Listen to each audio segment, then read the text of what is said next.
ಪ್ರಿಯ ಸಹೋದರ ಸಹೋದರಿಯರೇ, ನಿಮ್ಮೆಲ್ಲರಿಗೆ ನನ್ನ ಹೃತ್ಪೂರ್ವಕವಾದ ವಂದನೆಗಳು.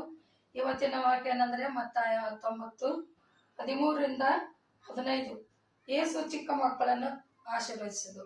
ಅಂದ್ರೆ ಹೀಗೆ ಲೋಕದಲ್ಲಿ ಇರುವಾಗ 2000 ವರ್ಷಗಳ ಹಿಂದೆ ಯೇಸು ಕ್ರಿಸ್ತರು ದೇವರ ವಾಕ್ಯವನ್ನು ಸಾರುತ್ತಾ ಹೋಗುತ್ತಿರುವಂತ ಸಮಯದಲ್ಲಿ ಎಲ್ಲಾ ನಮ್ಮತ್ತ ಜನರು ನಾವು ಹೇಗೆ ಈಗ ಅಯ್ಯವರು ಬಂದರೆ ಪಾಸ್ಟರ್ ಬಂದಿದ್ದಾರೆ ಅಂದ್ರೆ ಪ್ರೇರಿಗೆ ಹೋಗಿ ಅವ್ರ ಹತ್ರ ಪ್ರೇರ್ ಮಾಡಿಸ್ಕೊತೀವಲ್ಲ, ಅದೇ ಪ್ರಕಾರ ಅವರು ಕೂಡ ತನ್ನ ಚಿಕ್ಕ ಮಕ್ಕಳನ್ನು ಕರೆದುಕೊಂಡು ಈ ಮಗು ಮೇಲೆ ಕೈ ಇಟ್ಟು ಪ್ರಾರ್ಥನೆ ಮಾಡ್ರಿ ಅಂತ ಕೇಳಿದ್ರು. ಅಂತ ಸಮಯದಲ್ಲಿ ಅದರ ಜೊತೆ ಇರುವಂತ ಶಿಷ್ಯರು ಅಯ್ಯೋ ದೂರ ಹೋಗಿದವರು ಚಿಕ್ಕ ಮಕ್ಕಳು ಯಾಕೆ ಅಂತ ಹೇಳಿ ಗಲಾಟೆ ಮಾಡ್ತಿದ್ರು. ಆದರೂ ಕೂಡ ಅವ್ರು ಏನ್ ಹೇಳಿದ್ರು, ಇದನ್ನು ಕೇಳಿ ಚಿಕ್ಕ ಮಕ್ಕಳು ನನ್ನ ಹತ್ತಿರಕ್ಕೆ ಬರಗುಡಿಸಿರಿ, ಅವುಗಳಿಗೆ ಅಡ್ಡಿ ಮಾಡಬೇಡಿರಿ, ಯಾಕಂದ್ರೆ ಪರಲೋಕ ರಾಜ್ಯವು ಇಂಥವರದೇ. ಅಂದ್ರೆ 1 ರಿಂದ 5 ವರ್ಷದವರೆಗೆ ಮಕ್ಕಳಿಗೆ ಯಾವ ತರವಾದ ತಪ್ಪು ಸುಳ್ಳಿನ ಅರಿವು ಅವ್ರಿಗೆ ಗೊತ್ತಿರೋದಿಲ್ಲ, ಯಥಾರ್ಥವಾಗಿರ್ತಾರೆ. ಅದಕ್ಕಾಗಿ ಮನುಷ್ಯರಿಗೂ ಕೂಡ ಹೀಗೆ ಯಥಾರ್ಥವಾದ ಮನಸ್ಸು ಇರಬೇಕು ದೊಡ್ಡವರು ಅಂತೇಳಿ ದೇವರು ಚಿಕ್ಕ ಮಕ್ಕಳಿಗೆ ಹೋಲಿಸಿದ್ದಾರೆ. ಈ ವಾಕ್ಯವು ಮತ್ತೆ 19:13-15 ಮತ್ತು ಮಾರ್ಕ 10:13-16, ಲೋಕ 18:15-17 ಹೀಗೆ 3 ಸುವಾರ್ತೆಗಳಲ್ಲಿ ದೇವರು ಈ ವಾಕ್ಯವನ್ನು ಸಾರಿದ್ದಾರೆ. ಯಾಕಂದ್ರೆ ಚಿಕ್ಕ ಮಕ್ಕಳನ್ನು ಅವರು ಕೂಡ ಪ್ರೀತಿಸ್ತಿದ್ರು. ಸರ್ವಸಾಧಾರಣವಾಗಿ ನಾವು ಕೂಡ ಚಿಕ್ಕ ಮಕ್ಕಳಿಗೆ ಪ್ರೀತಿಸುತ್ತೇವೆ, ಯಾಕಂದ್ರೆ ಆ ಮಕ್ಕಳ ಆಡುವ ಆಟ ದೊಡ್ಡವರಿಗೆ ಯಾರಿಗೂ ಬರೋದಿಲ್ಲ.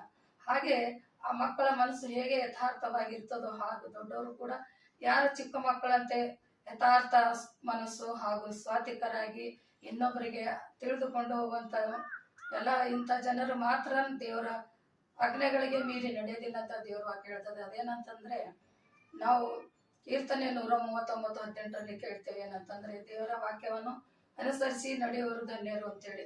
ಇವತ್ತಿನ ವಾಕ್ಯ ಅದೇ ಇರ್ತದೆ, ನಿನ್ನ ಆಜ್ಞೆಗಳನ್ನು ನನಗೆ ಗೌರವ ಪಟ್ಟಿದೆ, ಸಂರಕ್ಷಣೆ ನಿನ್ನ ಸಂಕಲ್ಪವು. ಅಂದ್ರೆ ದೇವರ ಸಂಕಲ್ಪ ಅಂದ್ರೆ ಆತನ ಯೋಚನೆಗಳು ಹಿತದ ಯೋಚನೆಗಳು. ಯೆಶಾಯ ಪ್ರವಾದಿ ಕೂಡ ಹೇಳಿದಾನೆ, ನಮ್ಮ ಯೋಚನೆಗಳು ಅಹಿತದ ಯೋಚನೆಗಳು. ಅಂದ್ರೆ ಮನುಷ್ಯರು ನಾವೇನೇನೋ ಕೆಟ್ಟ ಯೋಚನೆಗಳು ಮಾಡ್ತೀವಿ, ಆದ್ರೆ ದೇವರ ಯೋಚನೆ ಯಾವಾಗ್ಲೂ ಒಳ್ಳೆ ಯೋಚನೆ ಇರ್ತದೆ. ಆತನ ಹಿತ ಯೋಚನೆಯಿಂದಲಾದರೂ ನಾವೆಲ್ಲಾ ಒಳ್ಳೆ ಕಾರ್ಯಕ್ಕೆ ಮುಂದೆ ಹೋಗಲು ಬಯಸುತ್ತೇವೆ.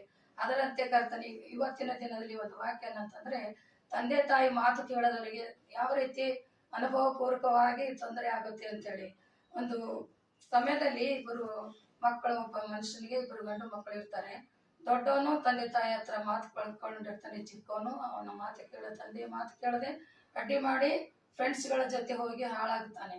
ಹಾಳಾಗಿದಂದ್ರೆ ತೀರಾ ಅವನಿಗೆ ಅವನಂತ ಇದ್ದಂತ ಎಲ್ಲಾ ಆಸ್ತಿಯನ್ನು ಇಸ್ಕೊಂಡು ಹೋಗಿ ಅದನ್ನು ತೆಗೆದುಕೊಂಡು ಎಲ್ಲಾ ಕೆಟ್ಟ ಚಟಗಳಿಂದ ತಿಂದು ಕುಡಿದು ಬೇರೆ ಎಲ್ಲ ಪಾಪಗಳ ಮಾಡಿ ತಾನು ಹಾಳಾಗಿ ಒಂದು ಸಲ ಕೆಲಸಕ್ಕೆ ಹೋದ್ರು ಕೂಡ ಯಾವ ಕೆಲಸ ಕೂಡ ಸಿಗೋದಿಲ್ಲ.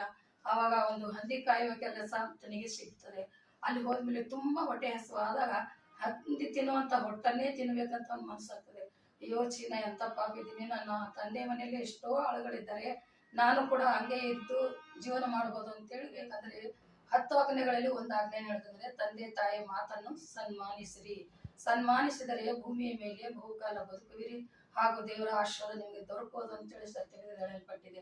ಅದೇ ರೀತಿಯಿಂದ ಈಗಿನ ಮಕ್ಕಳಿಗೆ ಚಿಕ್ಕದಿರುವಾಗಲೇ ಅವರಿಗೆ ತಂದೆ ತಾಯಿಗಳು ತನ್ನ ಭಯದಲ್ಲಿ ದೇವರ ಭಯಲ್ಲಿ ಬೆಳೆಸಿದಾಗ ಎಷ್ಟಾದ್ರೂ ಅವರು ದಾರಿ ತಪ್ಪುವುದಿಲ್ಲ. ಎಷ್ಟೇ ಫ್ರೆಂಡ್ಸ್ಗಳು ಇದ್ರು ಕೂಡ ಅವರನ್ನು ಅಯ್ಯೋ ನಮ್ಮಮ್ಮ ನಮ್ಮಪ್ಪ ಹೀಗೆ ಅಂತಾರೆ ಅನ್ನುವ ಒಂದು ಭಯದಿಂದ ಅವರು ಇರಬೇಕು. ಆ ತರ ನಾವು ಮಕ್ಕಳನ್ನು ಬೆಳೆಸಬೇಕಂತ ಹೇಳಿ ಇವತ್ತಿನ ವಾಕ್ಯ ಇರ್ತದೆ. ಅದಕ್ಕಾಗಿ ದೇವರು ಕೂಡ ನಮ್ಮನ್ನು ಯಥಾರ್ಥವಾದ ಮನಸ್ಸಿನಿಂದ ಇದ್ದರೆ ನಿಮಗೆ ಪರಲೋಕ ರಾಜ್ಯ ಸಿಗ್ತದೆ ಅಂತೇಳಿ ದೇವರ ವಾಕ್ಯ ಹೇಳ್ತದೆ. ಪ್ರಾರ್ಥನೆ ಮಾಡೋಣ. ಪ್ರೀತಿಯುಳ್ಳ ತಂದೆಯೇ, ನಿನ್ನ ನಾಮಕ್ಕೆ ಕೋಟಿ ಕೋಟಿ ಸ್ತೋತ್ರಪ್ಪ. ಈ ಸಮಯದಲ್ಲಿ ಕರ್ತ ನಾನು ಹೇಳುವಂತ ಎಲ್ಲ ವಾಕ್ಯಗಳು ಕರ್ತನೆ ನಿನ್ನ ಚಿತ್ತದ ಮೂಲಕವಾಗಿ ನೀನು ನಮ್ಮಲ್ಲಿ ಬಾಯಲ್ಲಿಟ್ಟು ನಮ್ಮನ್ನು ಹೇಳಿಸುವಂತೆ ಮಾಡಿದೆ ಅಂತ ನಂಬುತ್ತೇನೆ ಕರ್ತನೆ. ಕೇಳಿದವರು ಅದನ್ನು ಕೇಳಿ ತಿಳಿದುಕೊಂಡು ತಂದೆ ತಾಯಿ ಮಾತುಗಳನ್ನು ಕೇಳಿ ಒಳ್ಳೆ ರೀತಿಯಿಂದ ಇರುವಂತೆ ನಿನ್ನ ಆಶ್ರಯಿಸಿ. ಯಾಕಂದ್ರೆ ಈಗಿನ ಕಾಲದಲ್ಲಿ ಎಷ್ಟೋ ಮಕ್ಕಳು ತಂದೆ ತಾಯಿ ಮಾತು ಕೇಳದೆ ಹಾಳಾಗಿ ಹೋಗ್ತಾ ಇದ್ದಾರಪ್ಪ. ಅಂಥವ್ರ ಸಲುವಾಗಿ ಇಂಥ ಪ್ರಾರ್ಥನೆ ಮಾಡಲಾಗಿದೆ. ಅದಕ್ಕಾಗಿ ಕರ್ತನೆ ಮಕ್ಕಳು ತಂದೆ ತಾಯಿ ಮಾತು ಕೇಳಿ ಒಳ್ಳೆ ಮಾರ್ಗದಲ್ಲಿ ನಡೆದು ನಿನಗೂ ಹಾಗೂ ಅವರ ತಂದೆ ತಾಯಿಗೆ ಸಂತೋಷ ತರುವ ಮಕ್ಕಳಾಗ್ಲಿ ಅಂತೇಳಿ ಯೇಸುವಿನ ನಾಮದಲ್ಲಿ ಬೇಡಿ ಹೊಂದಿದ್ದೀನಿ ರಕ್ಷಕ. ಆಮೇನ್.